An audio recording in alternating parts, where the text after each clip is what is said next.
It's the morning of May 16th, 2024, and I'm still here in Minneapolis, Minnesota.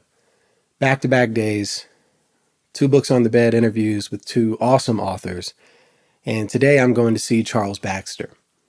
And what's cool about the interviews this week here in Minnesota is that yesterday I was with Catherine Savage, who was a former student of Charles at the University of Minnesota. And she actually chose one of Charles' books, Wonderlands, as one of the books on the bed for her to share during our conversation. And the reason I'm even here interviewing both of them is because of the same person, my friend Tema Stauffer, who's an incredible photographer, lives in Asheville, North Carolina. And so I'm really grateful to her for putting me on to these 2 great writers. And I feel really fortunate now to be able to meet these writers and interview them for this podcast. I just love when these, micro communities are made because of people sharing authors and people they love. And then I get to go travel and meet them and make these connections across the country. But Charles is one of those authors I wish I would have made my way to way, way sooner. But nonetheless, I'm glad that I did now. In the last couple of years, I've read most of his books, and it does not matter. Novels, short stories, nonfiction. Charles is a legendary writer to me. And it's not just because of the Midwesternness that is ubiquitous throughout all of his writing, though I do love that about Charles. We have the Minnesota and Michigan connection. He was actually a professor at the University of Michigan before I was a student there. And then we worked at Minnesota at the same time, the University of Minnesota, and I didn't even know it. And so how sad. Maybe we could have been friends all those years ago if I just had the knowledge that this wonderful writer was right across campus from me. And Charles is one of those writers that is so respected among other writers. And that's when you know you're good. But not just good at writing. That's when you know you're a good person. Is when all of these people will put on for your writing and talk about how much they love you. That to me is always a sign, and that's why I had to come up here and not just talk to Catherine, but also go to her teacher, Charles.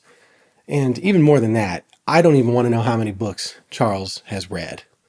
He's probably read more books 2, 3, or 4 times than I've read my entire life. And that makes this conversation for Books on the Bed really exciting for me. The anticipation is great. But this is probably a really, really difficult exercise for someone like Charles, who has read that many books and so many good books. No matter how he brings these books together and chooses them for this conversation, I know we're going to have a great time. And I know there's going to be at least one, probably all of these books, that you're going to want to read by the end of it. So it's time for me to hit the road on I-94, head over to Charles' place, and I'll see you in there. You're listening to Books on the Bed, where I travel through the country asking our hosts, if I came to your town and stayed at your house, what books would you put on my bed? Each host will share 6 books for me to carry with me on the journey of my life. And I'm here to share those books with you. As we go, we're building a digital library with every book put on every bed across the country. And who knows, maybe someday, the world. We are trying to share as many diverse stories as possible to part a curtain between us and bring us closer to each other. We hope these books and conversations make a meaningful difference in your life. Thank you for listening and being with us on this journey. Yeah, I was talking with Catherine about a lot of your stories, and I really, really, really love The Soul Thief. I was very surprised at how much, not because I didn't think it would be good, but I just was like, I don't really know how I'm going to connect to this, and that one stuck with me. That's the strangest book I've written. Yeah, and it is strange. I sometimes say that's the book of mine that nobody likes because it is so strange. But it came out of, maybe a strange thing that happened to me. Do you know? No, I don't think I've ever. I just picked up the library once.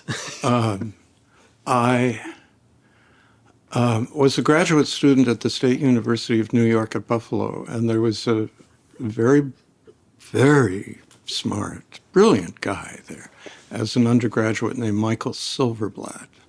And after I left Buffalo and started to write, I would send my work to Michael because he would call me up and comment on it, and I didn't have readers in those days who were as articulate as he was. Time passed, and some of my work began to be published, and I subsequently discovered that, by this time Michael had moved to Los Angeles, I discovered that Michael was going around saying that Charles Baxter was his pen name, and that the work that was beginning to appear in print he had written, that it was his work. Wow. He was finally exposed, but it left a deep scar on me. And The Soul Thief really is a product of that scar. Usually I'm good at finding backstories of books, but I didn't know that. Now that makes a lot more sense. Yeah. The book was very strange. I was telling Catherine yesterday, it was an unsettling experience as I was reading it, and I was like, okay, what is really happening here? But like I said, it kind of reminds me of how I felt about Patrick DeWitt's Under Major Domo Minor. Mm-hmm. He had these bigger books that ended up becoming movies. Yeah. And yet, this book that he felt kind of disappointed that more people didn't know was my favorite. Yeah. And so he and I connected over that. And my friend, who's the director of the Mississippi Book Festival, where I interviewed him, she was the one that told me about it. So he had this like kind of mini fan club in Jackson last year of the book that he also thought that I guess everybody didn't like as much as his other ones. Well, The Soul Thief is very close to my heart, but I don't try to convince people that they should read it. If readers find it as you did, well, I'll promote it and connect with it, I'm delighted. Michael became a book critic, and he had, for many years, a radio show on KCRW in Los Angeles. It was called Bookworm. Wow. I've never heard of it. And if you go to the World Wide Web and just write in Michael Silverblatt Bookworm, there's this long list of great writers whom he interviewed. He's sick now. And after we reconciled, which we did after about 20 or 30 years. Okay, I was wondering about I went out to Los Angeles and did his show. We're both old men now. Yeah. It's interesting the way you talked about him in the story when he ended up doing the radio show of like kind of consuming people's stories. Like that's how it was like his sustenance, Yeah. It was just one of those stories that, and to be honest, it was like when I started reading Ron Rash, I was way late in the game, and I moved to Western North Carolina. And to be honest, I hadn't lived in Appalachia, so it wasn't like Ron Rash was on the top of my mind, even though he's known outside of Appalachia quite a bit. Yeah. But I always tell myself with writers that have a lot of books, that have had a lot of great stories, I'm not going to start with the ones that are National Book Award winners or nominees. I'm just going to, which one grips me the most? And that was The Soul Thief. Wow. I'm delighted. Yeah, I'm really glad that at least, because I've told a lot of my friends in Ann Arbor, one of whom works at the library, you have to do this.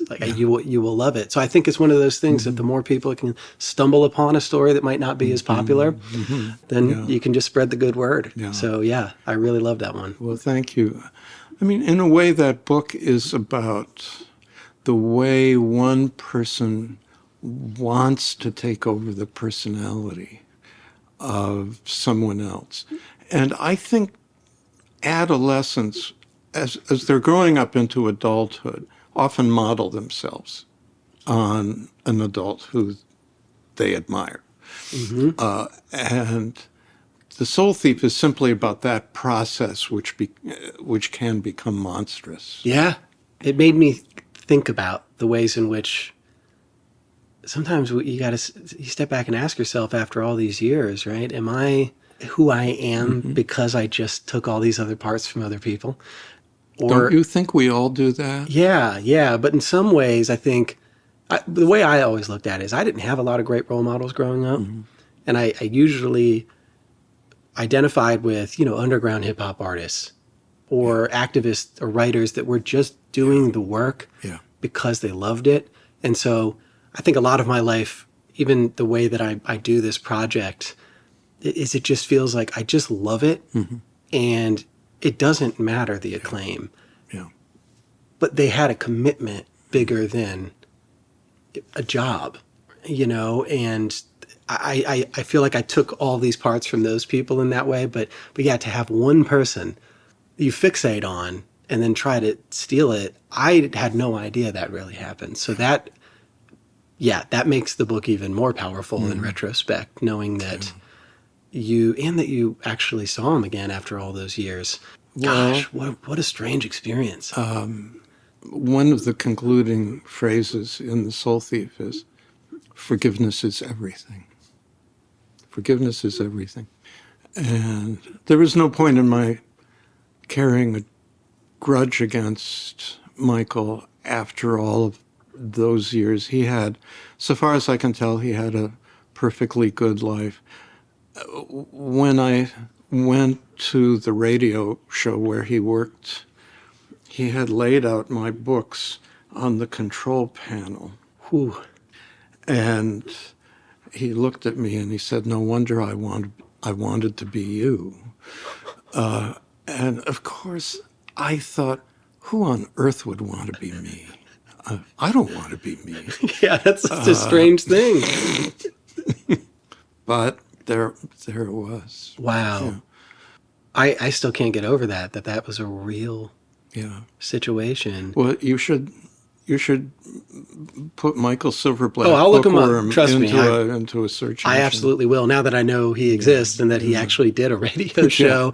And I was telling Catherine too, the part of that book, one of the parts of the books that really I carry with me, just because of the exchange between the two characters, is when what was the sister's name in Milwaukee?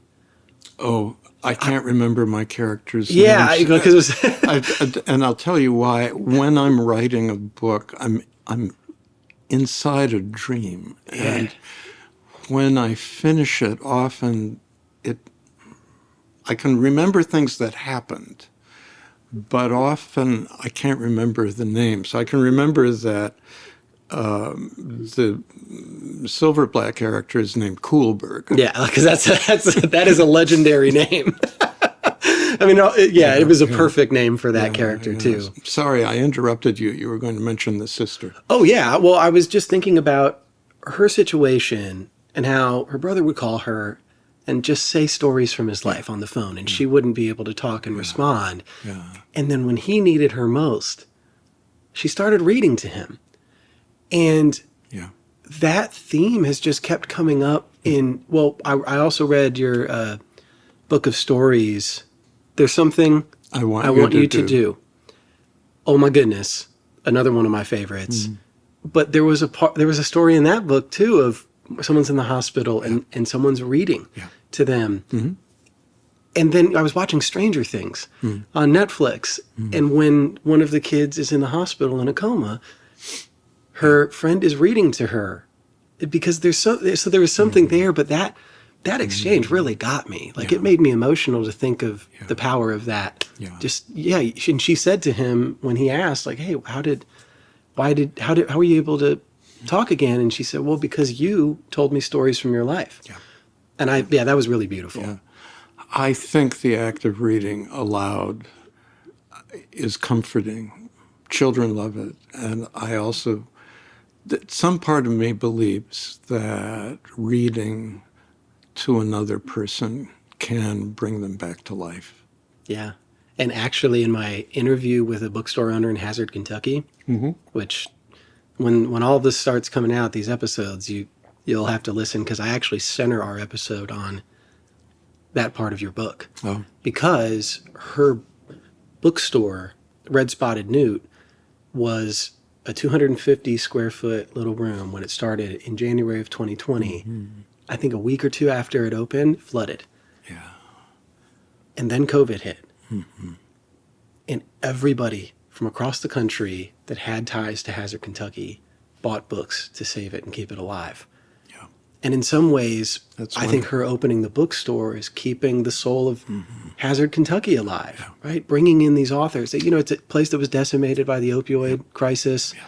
And just generally, coal country has had such a mass exodus. Mm-hmm. So I kind of connected those things where I was like, all these books in this room, like, it's keeping people alive. It's keeping this town alive. And I was like, yeah. So, I mean, I've talked about The Soul Thief so much over the last few months specifically that I'm delighted to be with the author.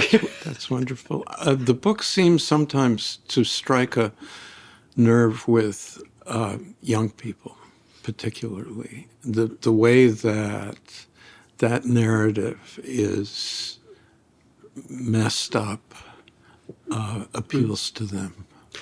I can see that. Yeah.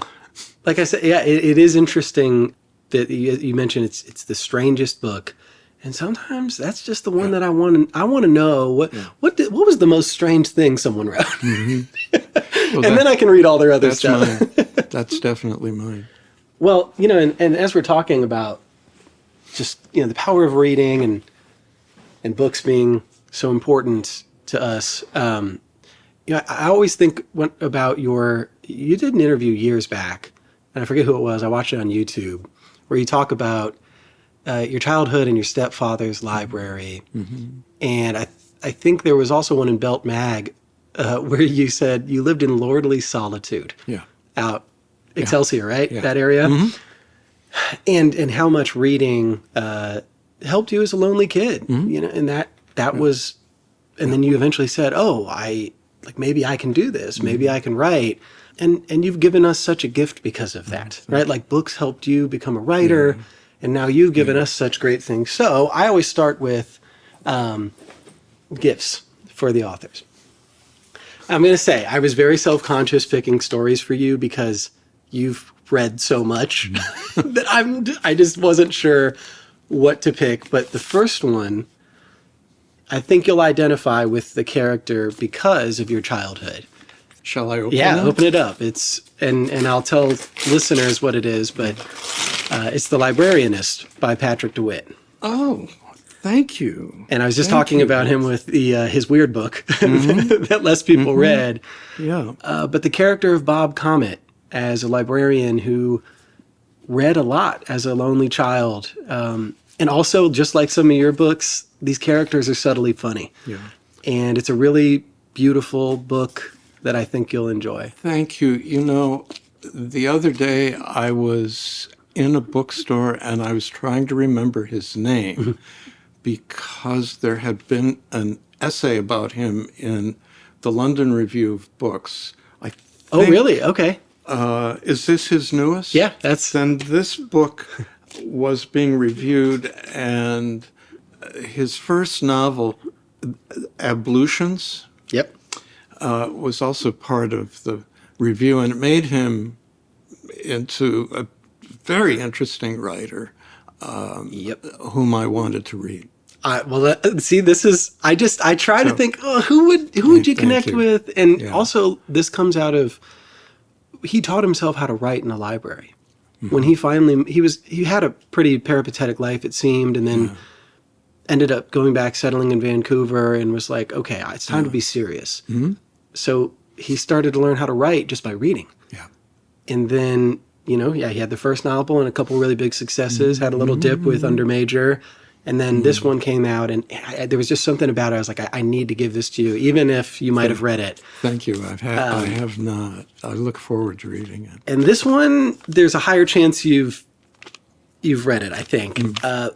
But a friend of mine, Elin Justice, down in Pikeville, Kentucky, told me about this book and actually read one of the poems from it in our interview for my last podcast.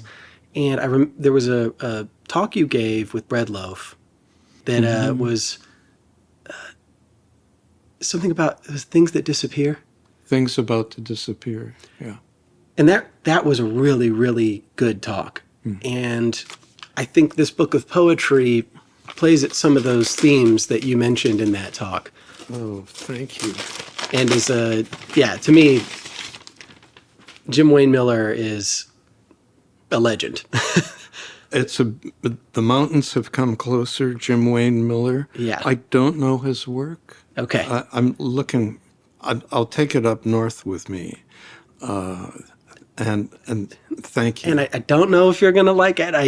But the Briar character, right? The Briar sermon, especially the last poem, that's the one that Elin read, and I was like, oh wow, I need to read some Jim Wayne Miller. And yeah, I think you'll just he discusses a lot about the changing of Appalachia and what to keep, what to give away. There was just a lot of thematic overlap there with what you were talking about. So I was like, okay, let's try that out. Thank you. Thank you. So I always like to start that way, just as a gift to you for saying thank you for your work and for being here. This is great. Thank you. So I figured before we get to the books that you put on the bed, we'd talk about your new book coming out, which we have right here. So for people that want to know and get excited about this book, can you talk about the story and where it came from? Let me start with where it came from. It's 2024 now as we're speaking, and in 2019, 2020, I had finished a long book, poured my heart into it, called the Sun Collective, and then the pandemic hit. And, the book was reviewed and sold some copies, but the reception was not what I had hoped for. And anyhow, we were all shut in 2020. And I thought, I want to write a book that will make people laugh and that will have them turning the pages. I've never really written a book quite like that. Yeah. I've never written a comedy. And I thought of an idea that I had been nursing for something like 30 years, which is that someday it may happen that some corporate entity will get a blood test from you, analyze your genome, run it through an algorithm in some supercomputer, get your browsing history, give you some questionnaires, and then sell you a prediction of what you're about to do. Wow. Based on everything, all of these Bronto bytes of information that they have about you, they will tell you who you are and what you're going to do. And in my novel, in Blood Test, this guy goes to, he lives in Ohio, a town in Ohio I made up called Kingsborough. He goes for an exam. He has a backache. The doctor tells him, "Oh, we have a new blood test." And he says, "What is that?" He says, "Well, it's predictive. They send your blood off to Cambridge, Massachusetts. They run it through an algorithm, and it comes back and gives you a prediction." And the guy says, "I'm as predictable as a clock. I sell insurance. I'm a Sunday school teacher. I have 2 kids. There's nothing anybody needs to know about me." And she says, "Well, what's to lose?" So he has the blood test. The results come back. A representative of the company shows up and says, "It looks as if you're about to embark on a life of crime." And he says, "That's impossible. I teach Sunday school and I sell insurance." "Well, that's not what it says here. It says you're about to become a murderer." Oh my gosh. I love that premise. That's the premise. That's my elevator pitch. on What a great one, though. on this book, and there is a certain amount of mayhem that follows, but not.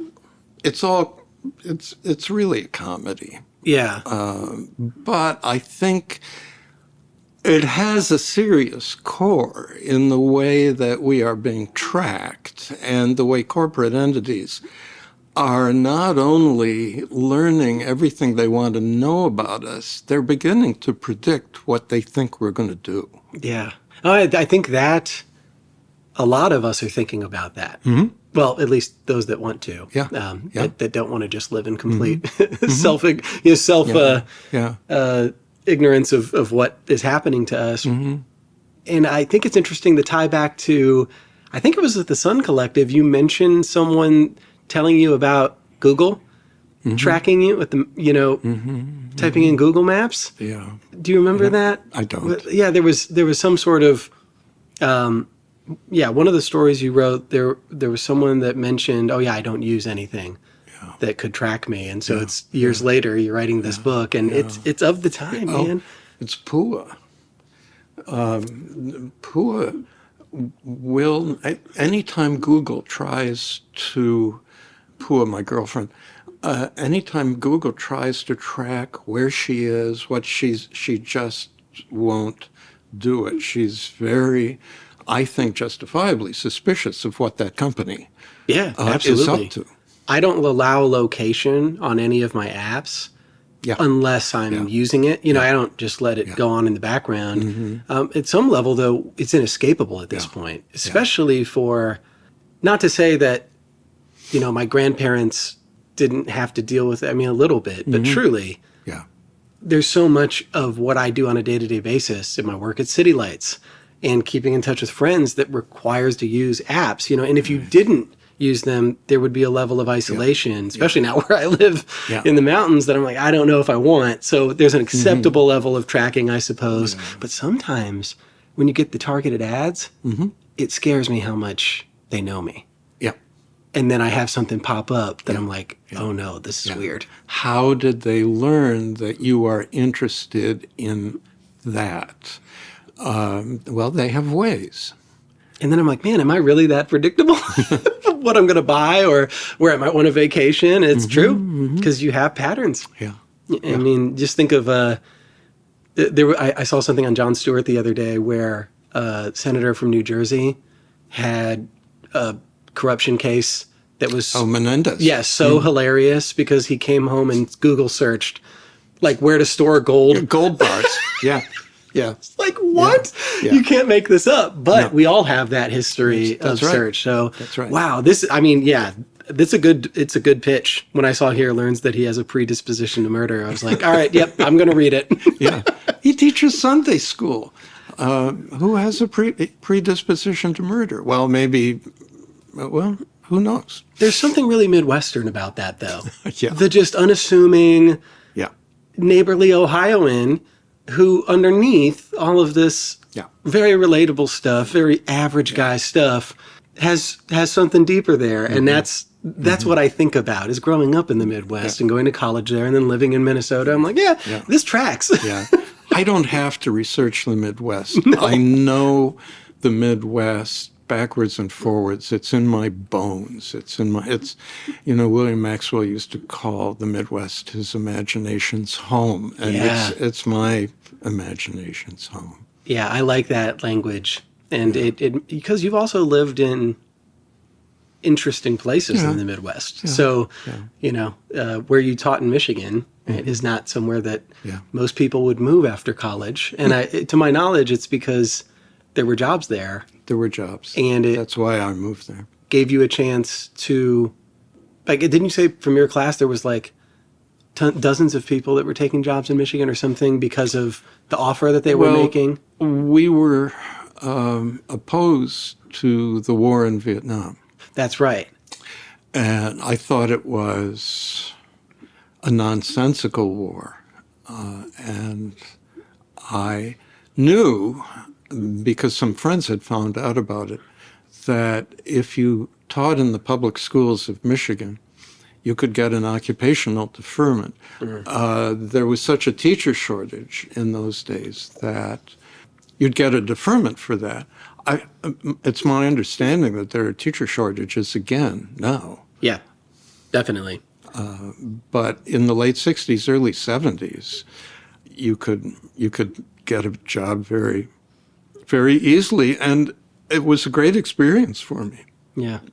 Yeah. It gave you yet another part of the Midwest imaginary for you from out there. Yeah. It's interesting that Curtis, who inspired Books on the Bed, the one that put the original Books on the Bed, he did a similar thing, not with schools, but he was living in Alabama, Tuskegee, and his wife was pregnant, and he opposed the war, and he ended up joining the Alabama Coast Guard or something that allowed him to stay stateside.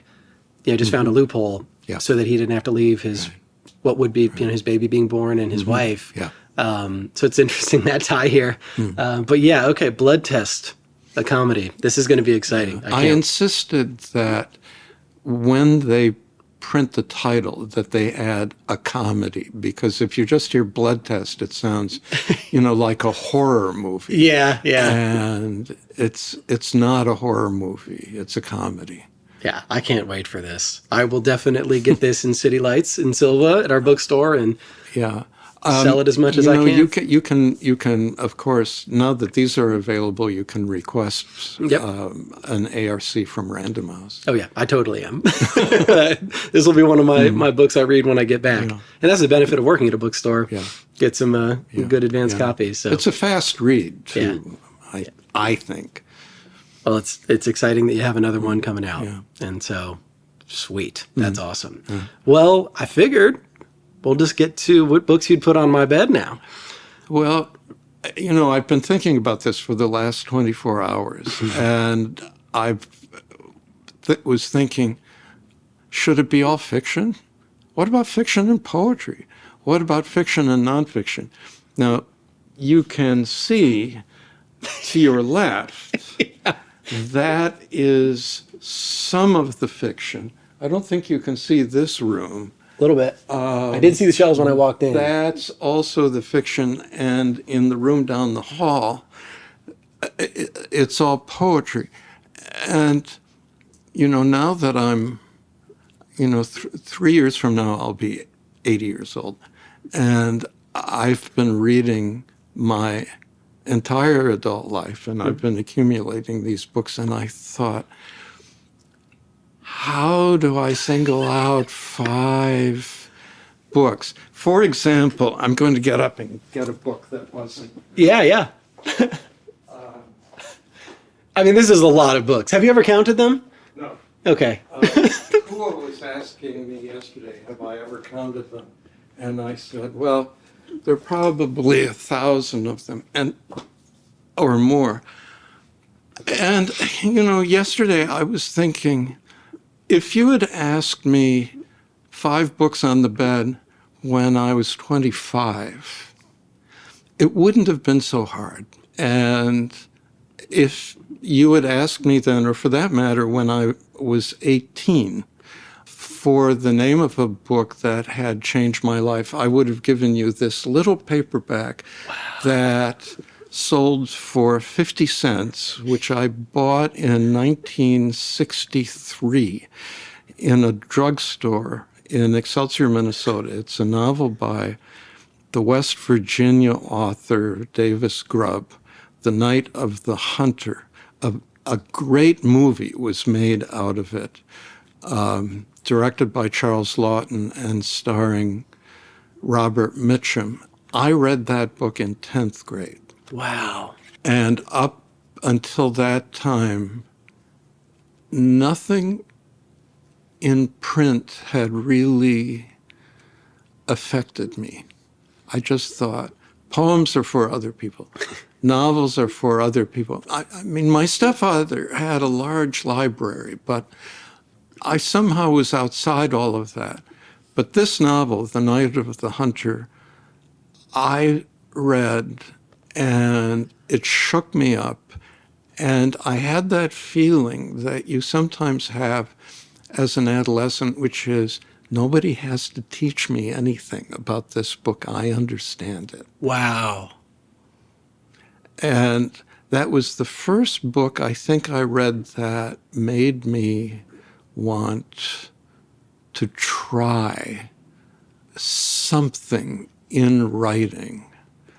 It changed my life. This little 50-cent thing with the blue pages too on the side. With the colored blue pages. You know, in those days, in this, 1962, 1963, you could go into a drugstore and buy a paperback for 50 cents. You know, some of those Signet classics, the dialogues of Plato, would be $1.25. Yeah.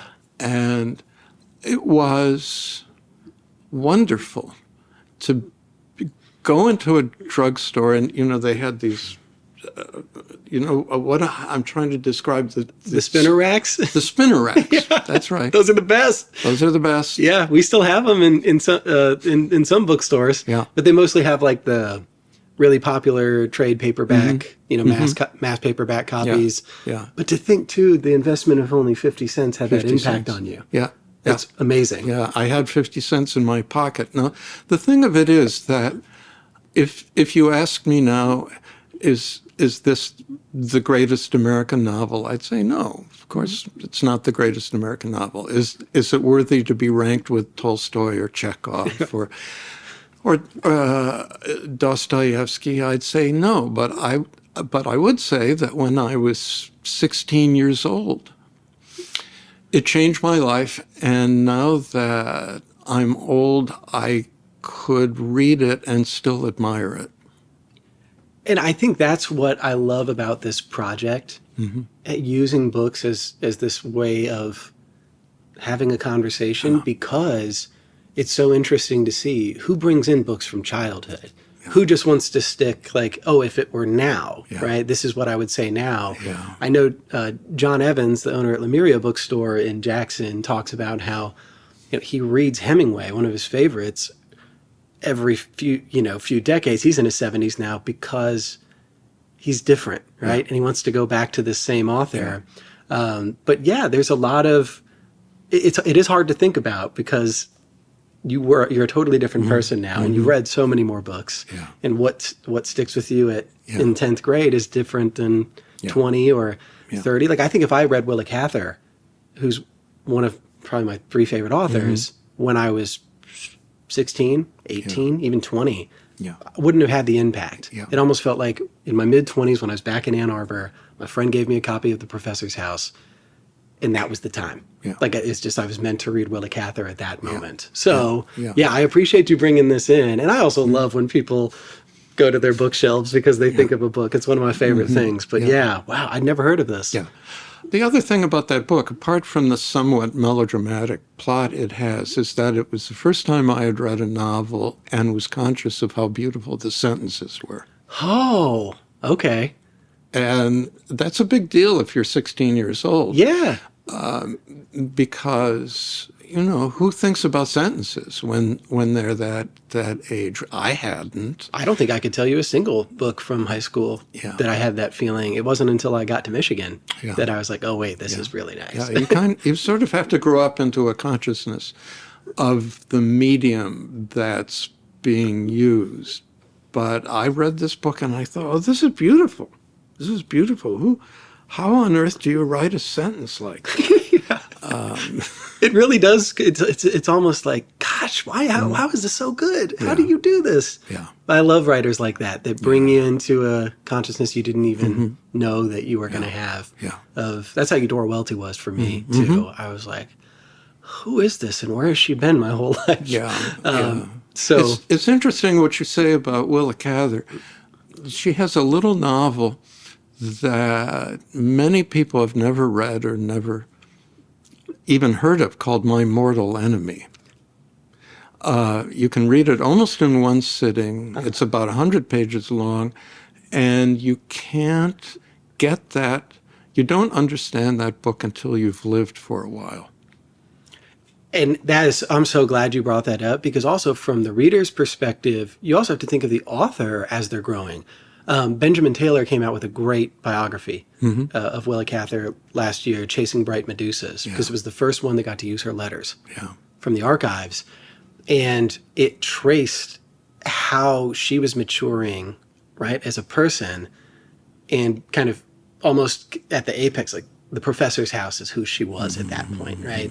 This is Willa Cather. Whereas before, she seemed, when I love Song of the Lark, but it is kind of unnecessarily long, and she recognizes that in retrospect. But she was becoming an artist, so she's writing this really powerful book as she's ascending into what she believes she's called to do. But I'm glad you brought up that little book, because I feel like a lot of Willa Cather books are not read enough. Most people read My Antonia in school, and that's kind of it. Yeah, I'm not such a. I taught that book a couple of times at Wayne State, and the students always loved this scene with the sleigh and the wolves, but I admired My Mortal Enemy more. And actually, just a few months ago, I thought, I've never read Death Comes for the Archbishop.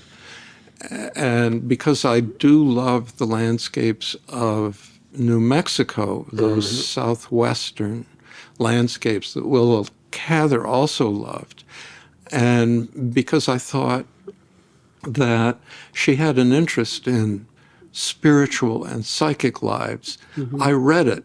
You have to be patient with a book like that, because it's not a page turner. If you want a page turner, there are other novels that are that will satisfy that need. Reading Death Comes for the Archbishop is a little bit like riding Amtrak. You can't be in a hurry to get where you're going.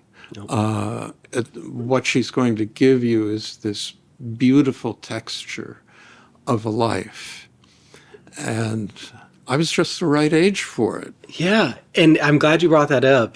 Death Comes for the Archbishop and The Professor's House are my two favorite because of what you're saying. It reminds me of Stoner, in the sense that it's not about the build-up to some moment. I mean, if you look at the context of the story of Death Comes for the Archbishop, I mean, you have to go along for the ride. It is a journey for them. I mean, in the background of the research she did when she went to visit her brother in the Southwest, this was vivid for her. And in fact, Death Comes for the Archbishop was the reason I drove to New Mexico a few years ago. Oh, that's great. Because when she talked about the road that they took from Santa Fe to Taos, I had to see it. It's the old road. I had to see it, and I did it. Yeah. And I tell people now they think I'm weird, but aside from where I live in Western North Carolina, I think the only other place I could see myself living is Taos. Yeah. And I can thank Willa Cather for taking me there. Yeah. But Death Comes for the Archbishop is a beautiful book. Yeah, I love that part of the country, and I've been on that road. Yeah. Isn't it great? Yeah. In fact, there are a lot of visual artists who live off the beaten track in that part of New Mexico, and you sometimes pass their galleries and their studios. You mentioned Stoner by John Williams, and that book has a quality that she also possesses. It's not in a hurry. It's about, like some of Cather's protagonists, Stoner is a person who's lived an honorable life, but whose life has outwardly been a failure. And there's a wonderful scene in it where Stoner sits in his office, the radiator's clanking, and snow is falling outside. You know this scene? He's just thinking, and he's thinking of how his marriage is a failure, and his wife will never love him. And the writing rises to the occasion that it needs to describe in the way that she does. There's one other writer, since we're talking about Nebraska. I'm sort of exploding the 5 on the bed format. That's okay. But it's just a writer who's very close to my heart named Wright Morris. I knew you were going to bring that up. I learned about Wright Morris from you. Did you? Yeah, because you brought up. Yeah. Go ahead. Yeah. He's very erratic. A lot of his books are so slow that they try your patience. But many of them are beautiful, and I've often recommended his novel Fire Sermon to people. You can read it in a couple of sittings, and it's just extraordinary. He probably thought that his best novel was The Works of Love, which has a stoner-like quality. It's about another life that has never... It's not an achieved life. Things have happened, and the protagonist, Will Brady, simply doesn't... He's not in charge of his own life. There's something about those characters, and I'm glad you brought it right Morris up. And this is why I love, the books are... I love talking about more books because we're talking about books, because all of this is about getting writers and stories to people they might not know about. Yeah. Like, how would I know about Wright Morris if I wasn't reading about you? Yeah. And you said it in an interview, and I'm like, oh, let's think about that. And the Nebraska connection, I always felt like I was meant to read Willa Cather at some point in my life, because for a year and a half when I was a child, my mom took a job in a rural town in Nebraska called Seward, about 30 miles west of Lincoln. And it was nothingness. Okay, I went back for the first time in 25 years, and there was like 100 houses where there was 2 when I was a kid. So it was just this emptiness that I think describes some of the, like, you got to get okay with boredom, right? You just explore. My brother and I thought we found pterodactyl fossils, and we just go roaming in the fields and play baseball in the backyard, but there wasn't a lot to distract you. And I think Willa's stories have that quality of, like, this is just a life. You should read Wright Morris's story, The Origins of Sadness. Ooh. It's about a boy who goes out and discovers pterodactyl fossils. Really? In his backyard. One of Wright Morris's stories or novels, I forget which, begins with a sentence, and I'm sort of paraphrasing, but this is pretty close. In the open, vacant spaces, there people begin to dream. I could get that tattooed. Because I owe these authors my appreciation for emptiness, for space. The reason I moved to Appalachia was because here, Story Made Project did not start until I moved to a place that was empty.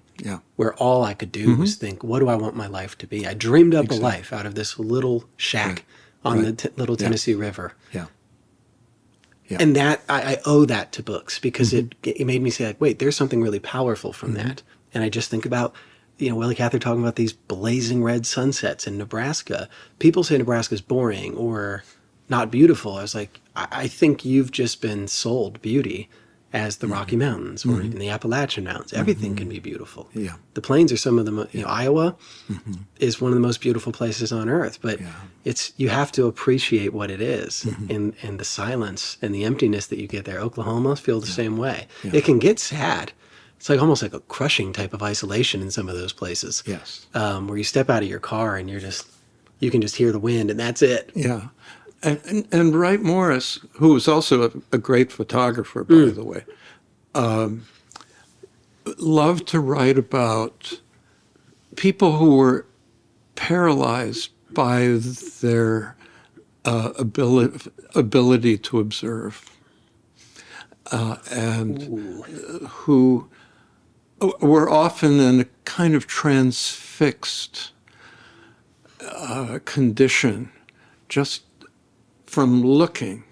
He was a great photographer. He was a great observer, and his novels, such as The Field of Vision, are often about looking, just looking, which a place like Nebraska will induce in some people. Some people will just look at Nebraska and say, there's nothing here, and they'll keep on going until they get to the Rocky Mountains. I think that what I struggle with is, because I take such long road trips, I drive to every interview.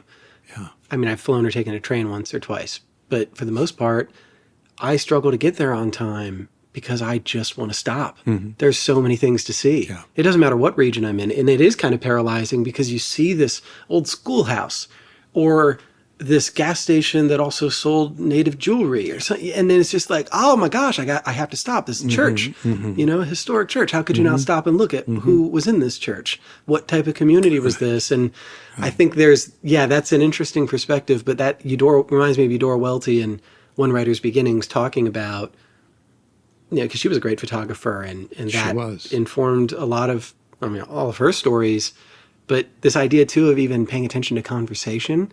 She was a kid in the back seat and her mom was with her friend. She always wanted to go driving with adults because she wanted to listen to adults talk. And I think that idea that plays into her dialogue because she just always learned this is how people talk in Mississippi. Yeah. Just because I wanted to go, I didn't want to talk. I just wanted to be in the car with them. Right. And I thought there was something really beautiful to that, kind of like just being in a space and looking at things. Yeah. She has a wonderful story called A Visit of Charity. And if you hunt around, you can find Eudora Welty reading it. There's a wonderful recording of her reading that story. And it's about a Girl Scout who's 12, 13 years old. And she wants to earn a medal by performing a visit of charity. So she takes a pot of flowers into a retirement home and she's escorted into a room with two old women, and the dialogue that follows of these two crazy but not crazy old ladies is hilarious and very moving. Yeah. Are you our little girl? Is that a flower that you've brought for us? I mean, I'm turning it into a kind of cartoon. Yeah. And it has a little bit of that side to it. But it's, in its way, it's very serious, but it is also about the way people talk. Yeah. But Eudora's very funny. Oh, yeah. She makes light of a lot of cultural things in the South that are just, she's low-key very hilarious. And I think people always consider serious writers such as Eudora that, there's no way that it's going to be funny, but I laugh quite a bit. There's a woman, the antagonist in her novel, The Optimist's Daughter, and near the end of the novel, the protagonist says of this other woman, she was in that group of people who never understood what their life was about. Yep. Who had never comprehended what their life was about. People who go through their entire lives, in some sense, unconscious of what that their lives meant.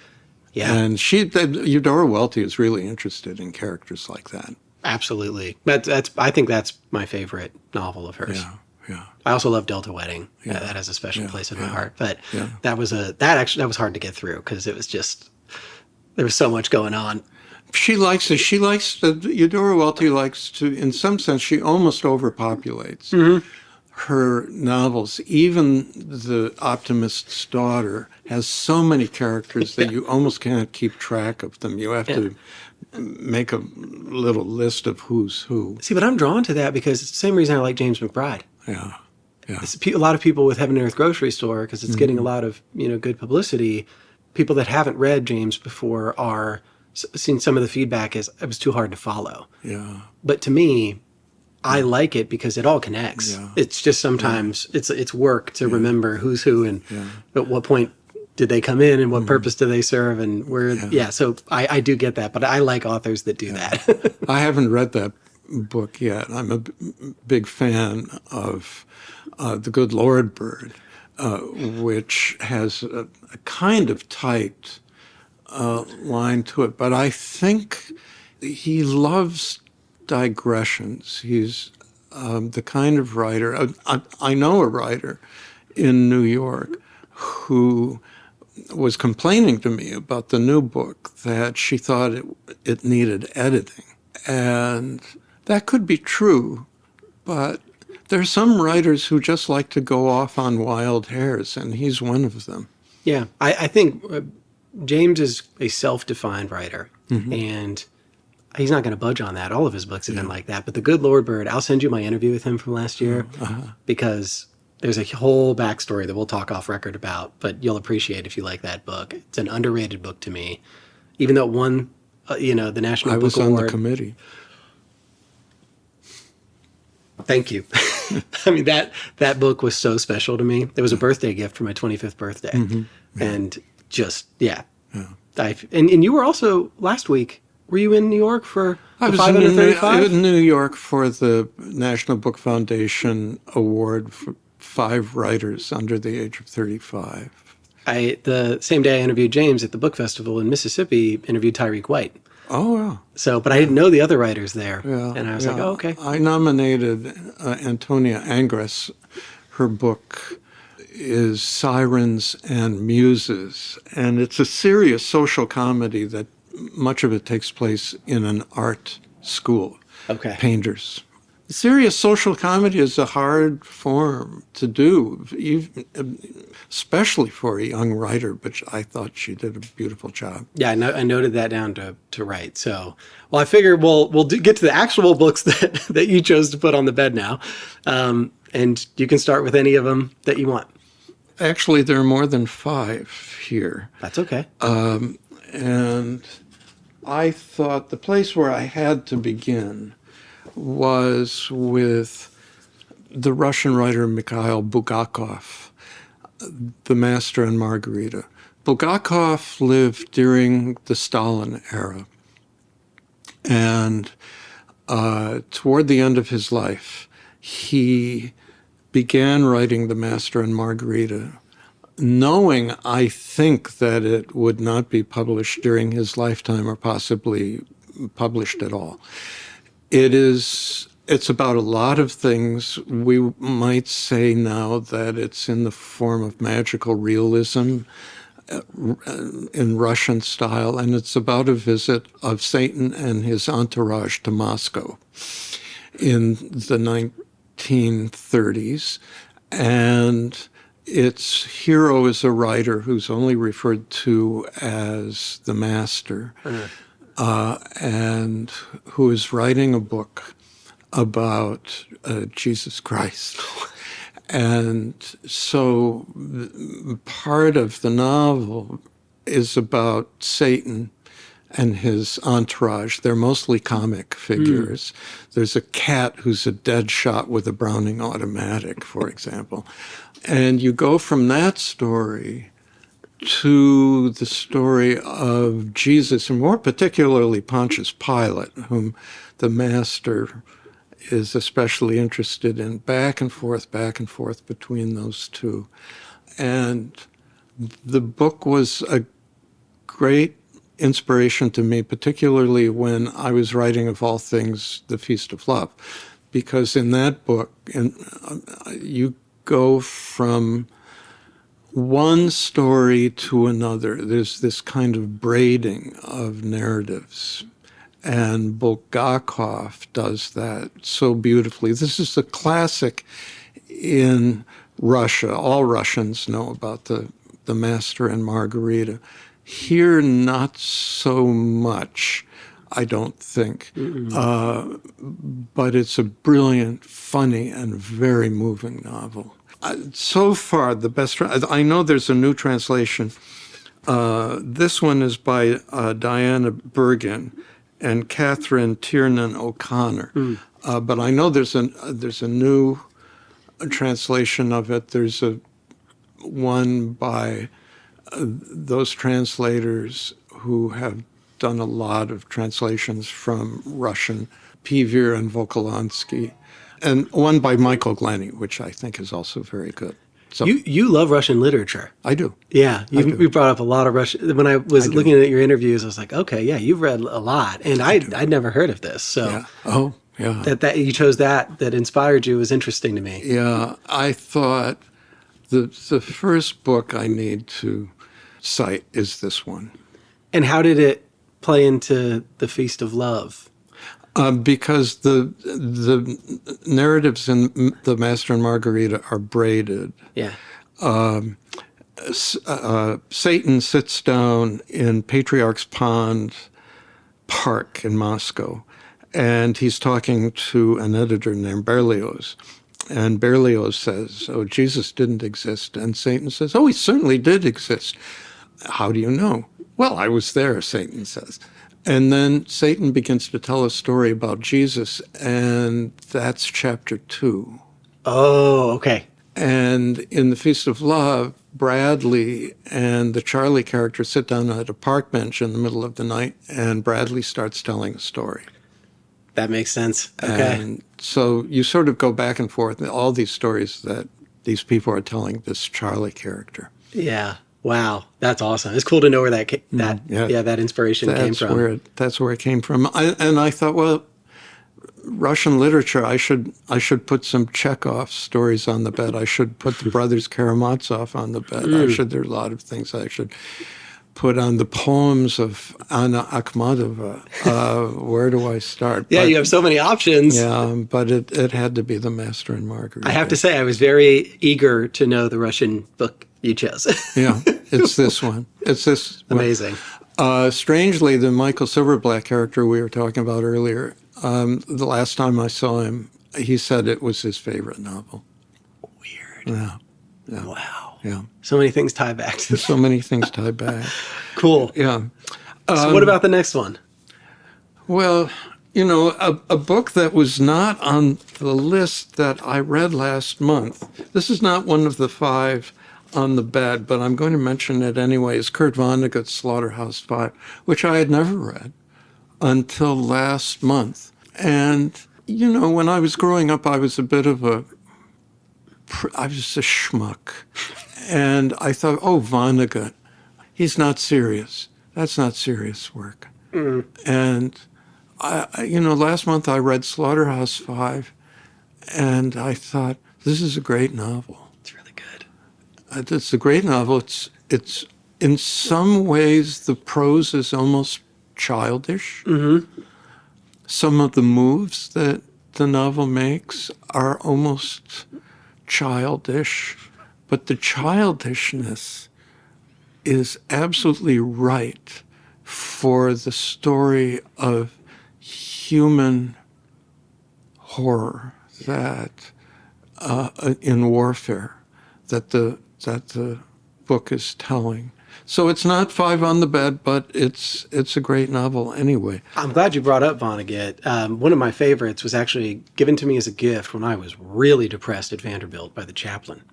He and I would meet regularly, and he gave me God Bless You, Mr. Rosewater as a gift. Yeah.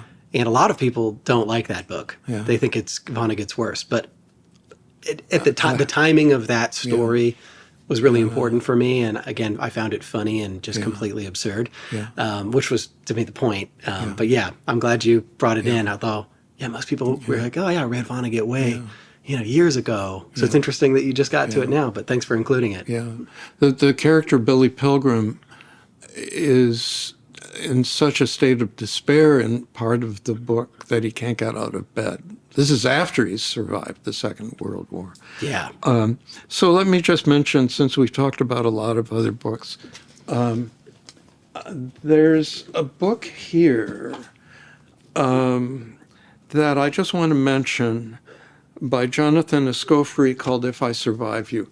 And I'm using it because Jonathan was my student, and I want this book to stand for all of the wonderful books that my students have written and have had published. And this book has done very, very well. I don't know if you've read it. I have not read it, but we sell it quite a bit. Yeah. And I've heard a lot of people speak highly of it.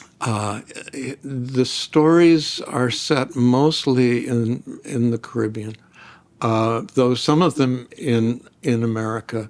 There's a great story in the book called Splashdown, which Jonathan brought into my workshop. Wow.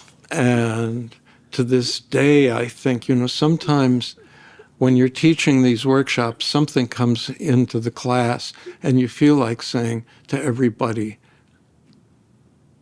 don't change a word of this story. Wow. And you feel like saying to the author, if you touch a word in this story, I'll, I don't know why. I'm not very good at threats. Just don't. So Jonathan Escoffery I'm going to do some of this quickly. The collected stories of Catherine Ann Porter. I probably have learned more from her as a writer. I think she's the greatest American short story writer.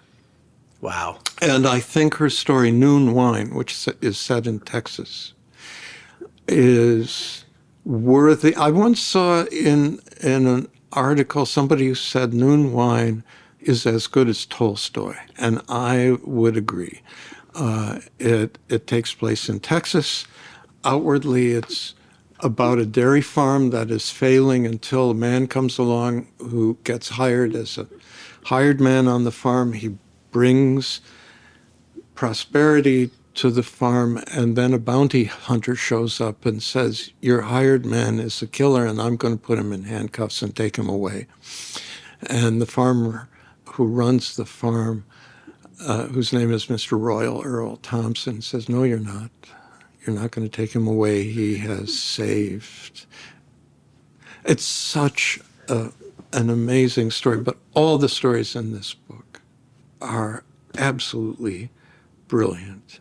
The collected stories of Catherine Ann Porter. Do you teach that book in any of your classes? I have. Yeah? I have. Particularly Noon Wine. Yeah. But also another story called Flowering Judas, a story called Rope, which is about a couple who are at the end of their rope. Yeah. And there's so many other stories in it. She's I have to wonderful. admit, as many people that have recommended that I read this book, I haven't. Those stories. So I feel like this is a wake-up call. If you're going to give her that title, that maybe I need to do it. Pick it up and just start reading Noon Wine. Yeah. And I want to pronounce it so your listeners, Noon Wine. It's the wine that you drink at lunch. Interesting. Your Noon Wine. And it takes place in Texas. It takes place in Texas. It's simply one of the best American stories about how people are pushed into violent actions, and then how they do things that they think they're incapable of doing, so that after those actions have been done, you think, that wasn't me. It's impossible for me to have done what I am accused of doing. I can't have done that. That's not me. But you never know. Yeah, until you're... But it is. In fact, we all do circumstances. things that we think that we're incapable of doing. Yeah, I think it brings you into like... I was talking about this yesterday with Catherine, too, of just empathy partially comes from, in stories of understanding, you're seeing all these conditions that lead to, a violent act or an out-of-character act. Yeah. But I try to... the older I get, the more I try to say to myself, I don't really know what... in good ways and bad ways, I'm capable of. It's more than I think. Exactly. And Catherine Ann Porter's stories are all about that. I like that. I've been thinking of her. I've been thinking of Alice Munro because Alice Munro died a few days ago. I mean, these are great writers. And they would have probably had larger audiences if they had written novels. Interesting. Because a lot of people, I had a colleague at Wayne State who once said, I don't read short stories. And I said, why? And she said, it feels too much like a one-night stand. And I never felt that way. And anyway, when you're reading Alice Munro, they have the complexity of novels, those stories. I think that's an important point. Writing a really good short story is hard to do. But when people do it well, in some ways, I like them better than novels. Yeah. I don't like to compare, but the point is, one isn't better than the other. That's right. Do you find that with your students, that they don't appreciate short stories as much as novels, or that maybe they want to be a novelist rather than someone who writes short stories? Is there some sort of hierarchy within students? It depends on the story.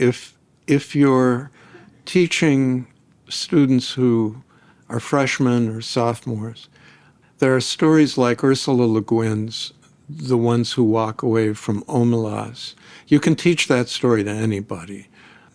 because it will usually hit them. Or Shirley Jackson's The Lottery. And other stories like that at a higher level of complexity. Just to move on, for audiences, I'm always in the position of recommending William Maxwell's I knew this was So going to be on Long, here. See You Tomorrow. I knew it. I think it's we were talking about the Midwest, and this is one of the great Midwestern novels.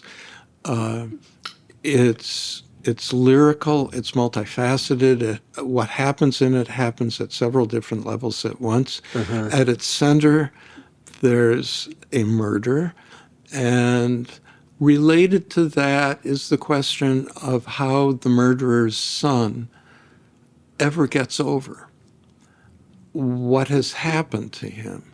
And the narrator of So Long, See You Tomorrow is also wounded. He's trying to get over the death of his mother from the 1919 flu epidemic, and these two boys meet and become friends in Illinois, central Illinois, Lincoln, Illinois, very close to Springfield. And it's a very short book, but the more you read it, the more you see in it. I think that's a good point. I first learned about this book because in my interview with Ralph Eubanks down in Oxford, Mississippi, he read a passage to start from that book. Yeah. And I'd never read it, even though people had mentioned it, off and on over the years. But that passage that he read made me think, okay, I'm gonna finally get this and read that. And I love that you say that. Yeah, the more you're with it, the more you see. The narrator has failed to say hello to the other boy when they meet each other later in high school in Chicago. But it isn't only my failure that I think about. I'm now reading from the book. I also wonder about him, about what happened to him, whether he was spared the sight of his father's body, whether after a while he and his mother were able to look at each other without embarrassment, whether he had as lonely a time as I did when he first moved to Chicago, and whether the series of events that started with the murder of Lloyd Wilson, whether all that finally began to seem less real, more like something he dreamed, so that instead of being stuck there, he could go on and by the grace of God lead his own life, undestroyed by what was not his own doing. There's also, Amazing. I think it's available on the web, a recording of Maxwell reading this entire book. Oh, I got to find that. Yeah, that would be awesome. It's quite remarkable. I love when people tell me that recordings exist of certain stories, because someone told me about Eudora's reading of Why I Live at the P.O., and I'd never heard it read before by her. It's just delightful to hear authors read their stuff, but a whole book, that's, okay. Yeah, I'm going to. Yeah, the whole book. I'm going to do that for sure. Yeah. I love it. You may have to buy it on an Audible or that would be worth it. Or whatever. So what else do you have here? Well, I have a novel by Paula Fox. I like to mention Paula Fox because I think she was a great writer. A lot of writers who also felt she was a great writer wrote introductions to the reissuing of her books. I think Jonathan Franzen wrote an introduction. Andrea Barrett wrote an introduction to one of her books. My favorite is The Widow's Children. But Paula Fox is probably better known for another novel called Desperate Characters, which was turned into a not very good movie.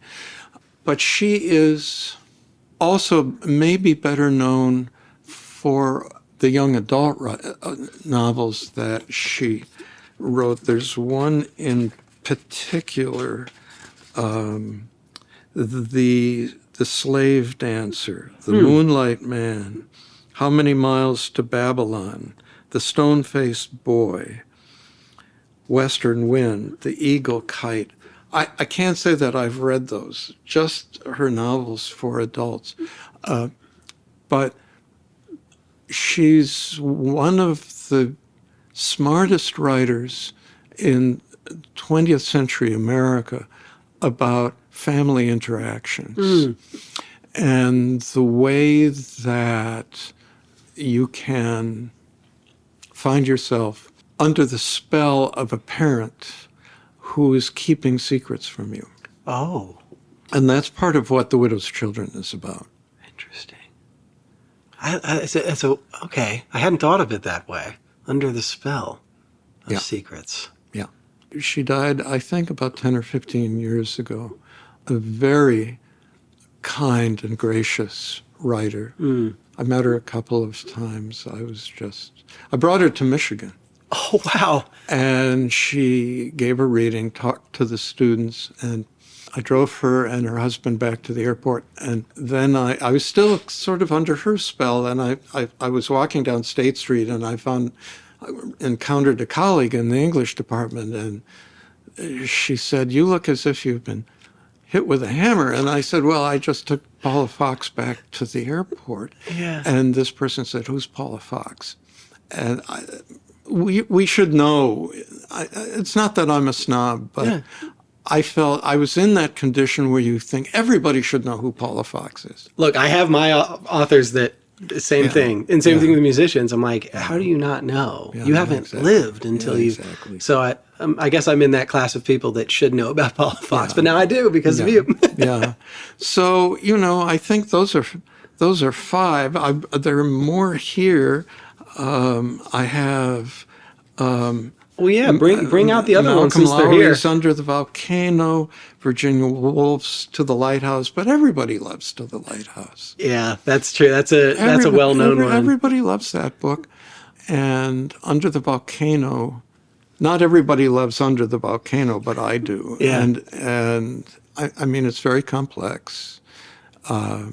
You have to have all your brain cells working to read it, but it's a beautiful, eloquent book. It's much loved by writers, I think. When I met Jim Harrison in Michigan, we got to talking about books, and the moment I think he decided that I was all right was when I mentioned Under the Volcano to him. Amazing.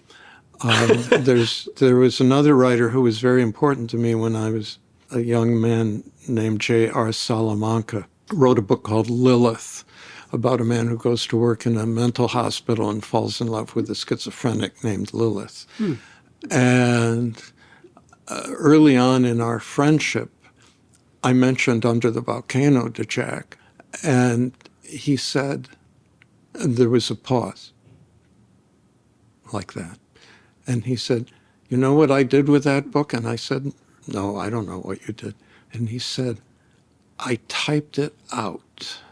He said, page by page, I typed out Under the Volcano so I could, in a sense, have the book under my fingers. And then he held up his two index fingers, because when Jack typed, he only typed with his index fingers. And he says, you see these fingers? And he touched the tip of his fingers, and he said they're numb from having typed out Under the Volcano. He just typed out the whole book. And Jack's own fiction shows the influence of Lowry and the kinds of sentences that Lowry wrote.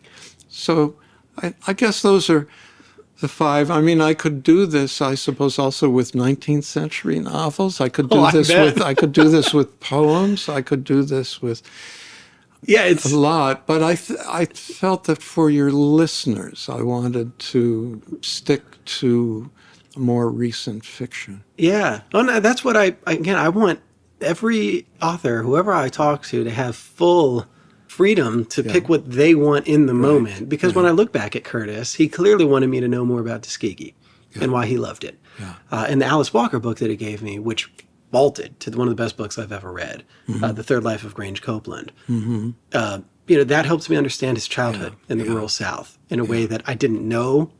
But having listened to him talk and then going and reading that, I was like, I know why he shared it. But if it makes you feel any better, Catherine had 8 books. Oh, yeah. In fact, I need to mention, because you picked one of your students' stories, Catherine chose Wonderlands. Oh, she did? As one of the books to put on the bed. Yeah. So that was cool to Yeah. to talk about that with her. Yeah. I'm looking down. Here's a book by Jesmyn Ward, Let Us Descend. She was a graduate student at Michigan and was supposedly, I didn't teach her, but Nicholas Del Banco told me that she was a little bit at sea until he recommended Faulkner to her. And I think she hadn't read much Faulkner or any Faulkner up to that time. And Faulkner opened the gates for her. Wow. I didn't know that. Yeah. Jesmyn's one of my favorite Yeah. contemporary writers. Yeah. Sing Unburied Sing is one of the most impactful books I've read. And I mean, I also love Salvage the Bones. I really liked Let Us Descend. And it's cool that she was in Ann Arbor. Yeah. And I didn't know that backstory about, what was it about Faulkner that unlocked it? Did he talk about that? I think that you could write about the tangled emotional life of the South, that you could write sentences that were both under control and out of control, that there would be characters who were just this side of mania. And Toni Morrison also apparently felt that Faulkner opened the door for her. Wow. Faulkner has not been important for me in the way his work was for these others, but that just means that we're all different. Yeah. That's what's great about stories, is there's the influences, the things that, like Under the Volcano. I love that Jim Harrison story. I was actually up near where he used to live in Michigan a couple summers ago, and I didn't know it at the time. And there's a French documentary on YouTube, really raw, that is interviewing him up there. Oh, the French loved him. Yeah. Isn't that? Yeah, I was in Paris for the Feast of Love. And someone said to me, "Connaissez-vous l'école de Montana?" Do you know the school of Montana writing? And I said, "Well, yeah, sort of. Aimez-vous Jim Harrison?" Yeah, actually I do. I like Jim and I like his work. Yeah. But the French just thought he was the greatest American writer. Yeah, I found that so interesting. Partly because Jim's work filled an expectation they had about what American writers are and what they write about. I would ask the French, well, what do you think of Jim Harrison's poetry? Quoi? Yeah, like La poésie? They didn't know that he was a wonderful poet. It's Jim's poetry that I think I loved the most. Yeah, that's interesting. Theory and Practice of Rivers, a great book.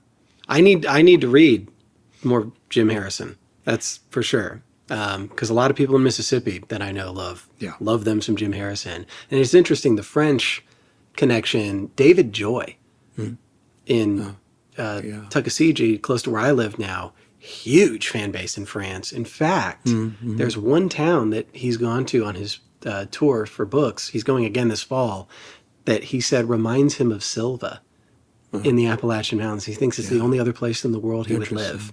Yeah. And I was like, wow, that's... Yeah. And I wonder if there's the same connection with Jim and what they expect of maybe an American tale. But this was awesome. My favorite novel of his is Farmer, which is an earlier novel and is pastoral and very quiet compared to some of the later work. But I liked that very much. Yeah. I brought him into Wayne State to give a reading. We had a mob scene of people who wanted to hear. I believe it. To hear him. He had that magnetism, People still tell stories all the time. Yeah. Across the country. I mean, I can't tell you how many Jim Harrison stories have come up almost out of nowhere. Yeah. He just appears. I have a few. Yeah, I'm sure. I'd love to talk about him sometime. Yeah. No, but this was amazing. Thank you so much for You're doing welcome. this. I feel like we've actually talked about probably 30 books. Yeah. Which is great. No harm in that.